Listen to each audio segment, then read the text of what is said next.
Non, mais voilà, tu vois, donc pour l'instant, je suis vraiment en train de récolter des, des trucs sur le village, en fait. Donc l'idée, c'est vraiment de montrer... Bah, je viens aussi de publier dans mes éditions un livre d'une dame sur la mort des villages en Belgique, tu vois. Donc il parle de son village natal, Quevaucamp, qui était très vivant quand elle était petite. Elle y retourne parce que sa mère y vit toujours, et puis elle voit qu'en effet, c'est fini, quoi. Il y a plus de commerce, il n'y a plus de lien entre les gens, les enfants ne jouent plus dans les rues, tout le monde a peur qu'on les viole et tout le bazar, tu vois. Une espèce de psychose chez nous. Et donc, elle a écrit un bouquin comme ça, qui est une espèce de tragicomédie sur un petit garçon de 10 ans qui vit dans un village et qui devient le plus grand délinquant possible et imaginable. Donc, il expérimente toutes les formes de délinquance dont on parle dans la presse chez nous. Et donc c'est assez fort. Et donc cette dame, Laila, s'appelle Laila Naboulsi, elle voulait circuler avec ce petit bouquin. Et donc je me suis dit, tiens, je me focalise vraiment sur les questions de village. Je me dis vraiment, mes recherches, je les ai intitulées Vie, non, comment est-ce que j'ai... Ah oui, Mort, Résurrection et Insurrection des villages. En disant, tiens, c'est peut-être du village qu'un renouveau est possible, quoi. Moi qui suis un grand sceptique, un énorme pessimiste par rapport à l'avenir du monde. Et moi aussi, hein, je suis, peut-être que tu m'as un peu entraîné dans ça aussi. Non, c'est vrai parce que quand je regarde un peu certaines choses, tu vois un peu les mouvements qui sont en train de se développer en Europe, je me demande vraiment si... Comme le disent souvent les musiciens, l'Afrique ne sera pas le prochain Eldorado. Mais malheureusement, on est en train de perdre ce type de village, en fait. La fois dernière, j'ai discuté avec ma directrice. Moi, j'ai dit... Vraiment, je travaille au Goethe là. C'est peut-être pour avoir un peu d'argent. Et peut-être dans quelques années, repartir au village vivre. Genre raccourci comme ça. Tu y penses vraiment? Non, j'y pense vraiment, parce que moi, je pense que la vie, là, c'est pas se limiter à vivre devant un ordinateur, un patron qui t'embête, tu es là, chaque chose, tu es stressé à tout moment. Je pense que ça... Je sais pas quoi, mais à mon avis, ça diminue l'espérance de vie. Oui. Moi, tu sais Par contre, aller au village, s'asseoir, se lever, tu sais que le matin, tu dois... Je sais pas, arroser des salades ou cultiver des tomates ou donner à manger aux bêtes ou des trucs comme ça. Je pense que pour moi c'est ça vivre, quoi. Tu vois. Déjà quand je suis rentré à Boussy à Noël, la veille de Noël, on est allé en brousse où on a un petit terrain comme ça qui dépasse même pas ça. Tu dis on, c'est qui? Mes frères et moi. Ah oui. Ouais. Bon, l'idée de base, c'était mon grand frère et moi, Roger.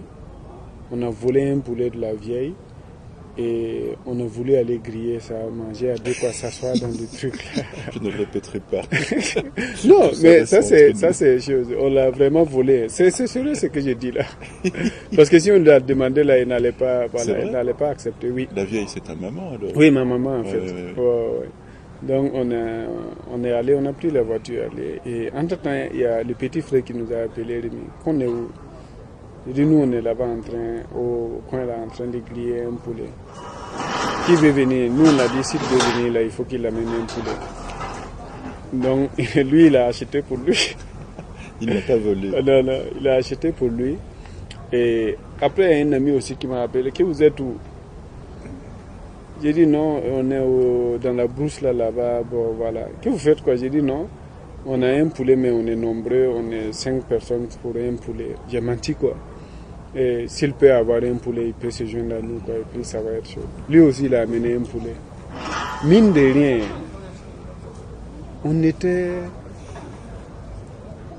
finalement on était autour de 15 personnes comme ça, sur les lieux. Parce qu'on a corrompu, chacun a amené poulet et à la fin même on avait une chèvre. Oui, quelqu'un a acheté une chèvre entière et venir et cette journée-là, c'est de 9h. Hein. jusqu'à 18h. Mais moi, je ne peux pas oublier cette journée-là. Le fait d'être dans la nature comme ça, ramasser le bois dans la brousse, tu vois, tout était... Ça m'a tellement marqué que, franchement, tout ça, ça fait que vraiment... Malheureusement, je ne peux plus trouver ça. Tu as des photos, tu as fait des photos. Oui. Ça serait chouette que tu me les envoies. Oui, je vais te les envoyer après. Ce qui est intéressant... Oui, continue. Non, bref.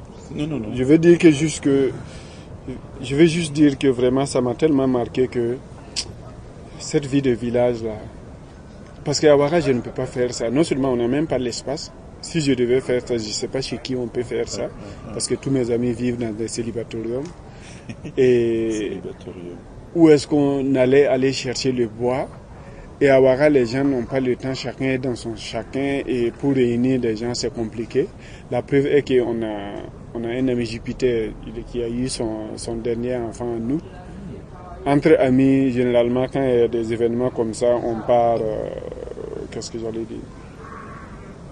Quand il y a des événements comme ça, on part saluer. Et malheureusement, pour l'enfant de Jupiter, on n'est jamais allé. On n'a jamais pu aller saluer pour son enfant. Oh merde, j'ai peut-être supprimé les photos. Bon, bref. C'est vraiment un temps qu'au village on consacre.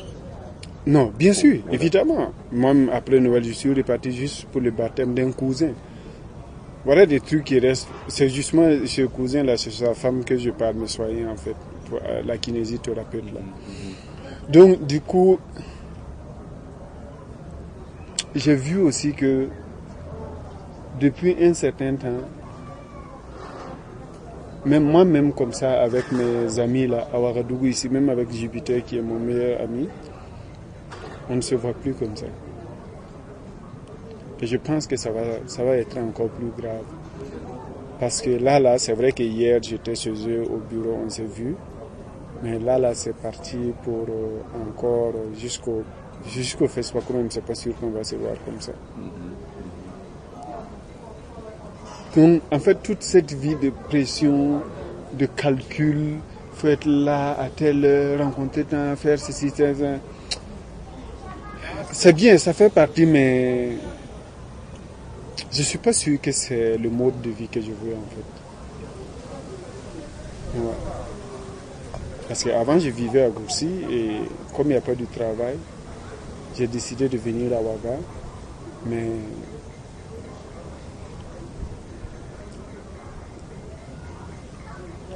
je pense que je vais repartir. Mais il me faut une petite base, aller construire une petite maison. Tu vois.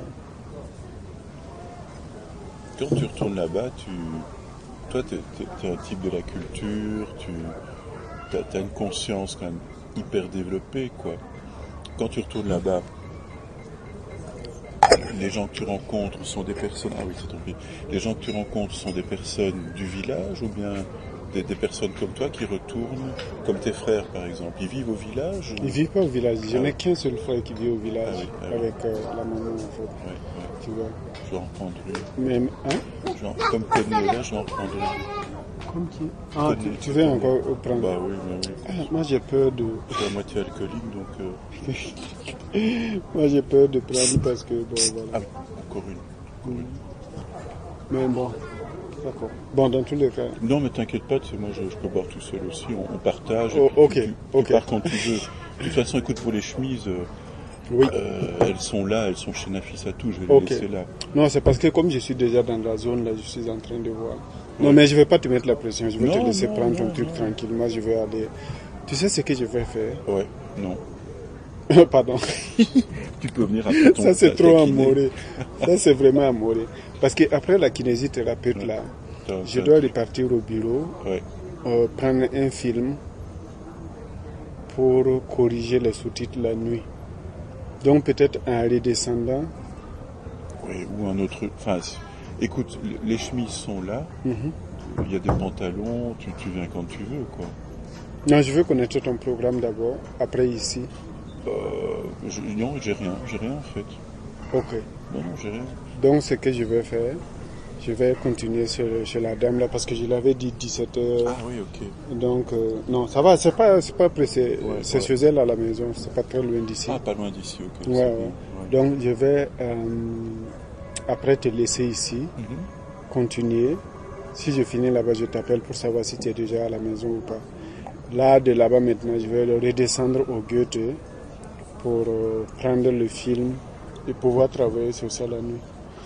C'est un film qu'on a coproduit, c'est sélectionné en panorama au FESFACO. Ah oui. On doit déposer les films là. Depuis là, on n'a jamais été. Une fiction ou quoi? Oui, une fiction. Ah oui. Bonsoir. Bonsoir. Ah mais oui, vous étiez, oui c'est ça. Tu sais que c'est fou ça. C'est en fait, il travaille avec Michel Zongo justement. Et en fait, tu sais que l'ancien lieu de Michel Oui. est maintenant occupé par des gens qui vendent du Danfani. Ah, au 1200 là. Ouais. Et je crois que c'est cette villa-là. Mais justement, quand tu m'as dit, j'ai pas cru même. Bah oui. Ok. Ah oui, oui. C'était quelqu'un que vous connaissiez avant. Bah oui, Oui, un Michel. cinéaste qui a fait en fait un documentaire sur la fermeture de l'usine à Koudougou face aux familles. Voilà. Et donc tu sais, en fait... Une fois, tu m'avais raconté ça, j'ai Mais dit, oui. Mais oui, mais j'en ai pas la Michel, il savait pas non plus. Mais je me dis quel symbole incroyable, quoi. Voilà. Et alors, il n'y a pas de Danfani de Koudougou chez eux. Donc je me suis dit, il faut absolument qu'ils soient représentés, quoi. Ouais. Enfin, soit. Mais je pense que c'est vraiment... je vais faire une photo la prochaine fois que je viens, comme ça je te montrerai. Mais je crois que c'est là. Ok. J'étais venu vous voir là, en fait. Hein. Oui. Là, Ok. Ah. D'accord. Eh ben, Mais bonne arrivée en tout cas. Voilà. Et vous faites quoi? Vous travaillez dans le Danfani ou bien... Non. Moi je viens au Burkina depuis 2012 et alors cette année-ci j'organise un jumelage entre Zignaré et ma commune en Belgique. Ah, ok. C'est laquelle la commune? Ça s'appelle Flobec. C'est un village entre disons Bruxelles et Tournai. Oui, C'est alors, comme ça, juste pour te dire Voilà. de ne pas oublier de laisser la clé. Et à alors, la guérite, ça quoi. m'intéressait d'acheter du Danfani parce que je fais une expo sur le village et j'avais envie d'utiliser du tissu pour à la accrocher guérite, ça va des m'arranger photos, des parce choses que je pareilles. suis Dans en ce sens-là, ville, donc oui. en passant, Vous en avez eu? je pense. J'ai un peu regardé, j'ai vu les D'accord. prix. Non, pas donc, maintenant, je vais venir. donc je mais vais peut-être revenir à autour de mon avis. 18h30. Vous n'êtes pas ouvert le week-end, hein, je Ok, pense. merci. Non. Ok. Donc je reviendrai à mon avis vendredi acheter des mètres. Ouais. En tout cas, on est là. Voilà. Et alors j'ai échangé mes coordonnées avec le monsieur qui est au bureau, là dont j'ai oublié le nom. Parfait. Voilà, c'est lui. Ouais. Ouais. Ah ben. Il n'y a pas de souci. En tout cas, on est là. Oui, très bien. Bonne soirée. Et vous êtes Ok. guide. Il me semble que je l'ai déjà vu ici, avec Oui, des gens. Oui, Ah on ouais. travaille avec les Touaregs qui sont derrière. Ah oui, ok, d'accord. Bon, ouais, on est en train de faire de la production de bijoux avec eux. Ah oui, Parce oui, qu'on a un événement bientôt là-bas à l'entreprise, ouais. un pop-up store pour, Ah oui. où on va vendre des produits finis, des sacs, des Ah, des choses comme oui. Donc à partir de Danfani, alors à partir de ça. tissus Danfani, comme ouais. ça. Et ça, c'est à partir du 23 février. Ah oui, là je Au serai 2 plus là mars. moi. Ouais, je suis là jusqu'au 20. Et Pourquoi Marguerite vous avez changé les Doagneau. dates du FESPACO? Bon, c'est pour Ah, c'est spécial festival. Ok, C'est rigolo, hein, c'est une espèce de réseau comme ça. Et Marguerite Doagneau est impliquée là-dedans, donc l'ancienne journaliste de la RTB. Oui. Parce qu'elle a fait à un moment une rue à Ouaga où elle faisait un festival du Danfani. Ah oui? Ouais. Ah ouais. Non, on n'est pas impliqué. Ah oui. Donc, Fanny façon. Ah voilà. Ok. Ok. Bon, Eh bien. Allez, bonne soirée. bonne soirée à vous. Merci. Oui, au revoir. Mm. C'est rigolo. Ouais. Tu vois quand même ma présence sert à Franchement, quelque chose. Non mais je trouvais ça hallucinant quoi, tu vois. En fait, je vais... En fait, en plus, j'avais cru reconnaître le 4x4 de Michel, tu vois. Parce qu'il était garé à ce niveau-là. Et donc Isabelle logeait un peu plus loin à une pension, tu vois, de l'autre côté là, tout près de Natel. Et puis je vois ce 4x4, je dis bon, j'allais dire bonjour à Michel, bon, il doit être très occupé. Et puis j'arrive là, et en fait, non, c'est plus ça.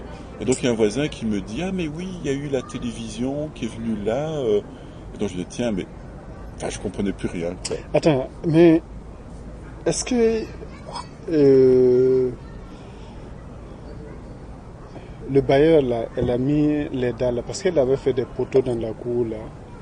Est-ce que tu te souviens de ça? Elle avait fait des poteaux dans la cour.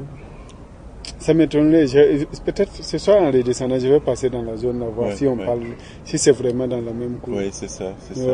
Mais je pense, parce que le monsieur à qui j'ai parlé, c'était la cour juste à côté, et donc ça avait l'air d'être un propriétaire de longue date, quoi, qui m'a dit, ah oui... Et je lui dis, mais Michel Zongo, c'est là, c'est un cinéaste. Il me dit, oui, mais on a vu la télé qui était là. Enfin bref. Enfin, c'est rigolo, quoi. Okay. Oui, le village. Mais c'est intéressant, ce récit du retour au village. Non, c'est parce que je pense que je me sens mieux là-bas, en fait. Parce que là, déjà, même, peut-être que c'est le fait que je vis seul et que c'est... Non, c'est pas ça aussi. Mais... Bon, en tout cas, jusqu'à présent, c'est ce qui est dans ma tête, en fait. Tu as l'impression qu'au village, on vit moins seul ou quoi? Oui, ça c'est clair. Ça c'est clair, c'est pas... Voilà. Ça, je suis convaincu. Est-ce que je peux te resservir un peu de... Oui, je vais me servir. Je te sers? Oui. Ah, merci. Ouais. Ah oui, ok. Non, ça va, tu peux servir. Non mais, oui. Non, tu peux mettre. Ah d'accord, ok.